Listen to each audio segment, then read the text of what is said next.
Jika apa yang diilhamkan kepada kamu itu tidak sesuai dengan Al-Quran dan hadits, baik yang berupa larangan maupun pembenaran, dan tidak pula kamu ketahui dengan faham, seperti kamu disuruh untuk pergi ke suatu tempat atau disuruh menemui seseorang yang saleh, sedangkan kamu tidak perlu lagi pergi ke tempat itu atau berjumpa dengan orang itu, tetapi dengan pengetahuan dan nur kamu dapat mengetahuinya, maka bersabarlah. Jangan tergesa-gesa dan bertanyalah kepada diri kamu sendiri, adakah ilham ini datang dari Allah dan aku mesti melakukannya.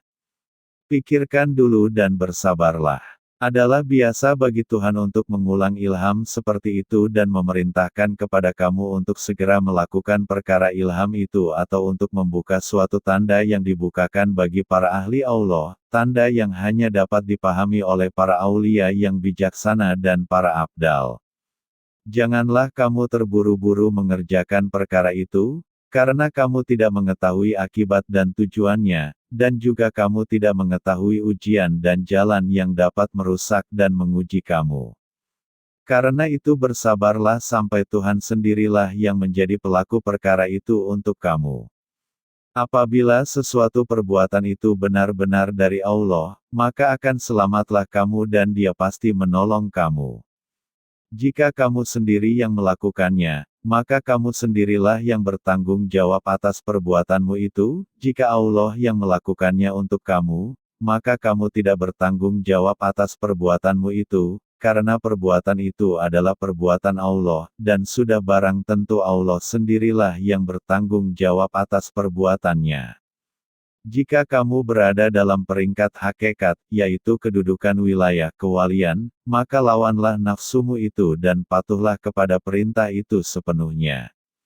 Kepatuhan kepada perintah ini ada dua macam. Pertama, hendaknya kamu mengambil dari dunia ini apa-apa yang kamu perlukan saja. Hindarkanlah dirimu dari keserakahan hawa nafsumu. Lakukanlah ibadah-ibadahmu dan hindarkanlah dosa-dosa, baik yang tampak maupun yang tersembunyi. Kedua, berkenaan dengan perintah batiniah. Ini adalah perintah Allah yang berupa suruhan dan larangan untuk melakukan sesuatu. Perintah batiniah atau perintah yang tersembunyi ini adalah perintah untuk melakukan hal-hal yang tidak haram dan tidak pula wajib, di mana seorang hamba diberi kebebasan untuk bertindak. Dalam hal ini, hendaknya si hamba tadi tidak mengambil inisiatif kemauan sendiri, tetapi hendaklah ia menunggu perintah yang berkenaan dengannya. Apabila perintah itu telah datang, maka patuhilah dengan segenap gerak dan diam, karena Allah semata-mata. Jika di dalam syariat terdapat hukum tentang sesuatu perkara, maka tunduklah kepada hukum itu. Tetapi, jika tidak terdapat hukum di dalam syariat mengenai perkara itu, maka bertindaklah menurut perintah batin atau perintah yang tersembunyi itu. Melalui inilah seseorang dapat menjadi orang yang benar-benar telah mencapai hakikat. Sekiranya perintah batin ini tidak ada dan yang ada hanyalah perbuatan Allah, maka ini memerlukan suatu penyerahan.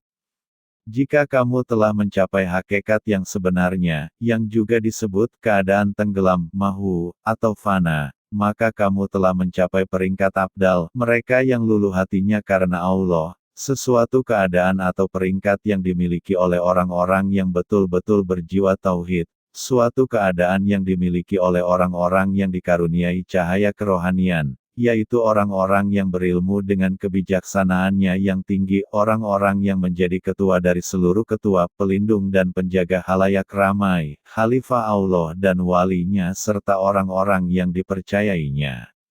Mematuhi perintah di dalam hal-hal yang demikian itu adalah melawan hawa nafsu kamu sendiri, memisahkan diri dari ketergantungan kepada daya dan upaya apa saja serta kosong dari segala kehendak dan tujuan apa saja yang berkenaan dengan dunia dan akhirat. Oleh karena itu, jadilah kamu hamba raja itu dan bukan hamba kerajaan serta hamba perintah Allah dan bukan nafsu badaniyah.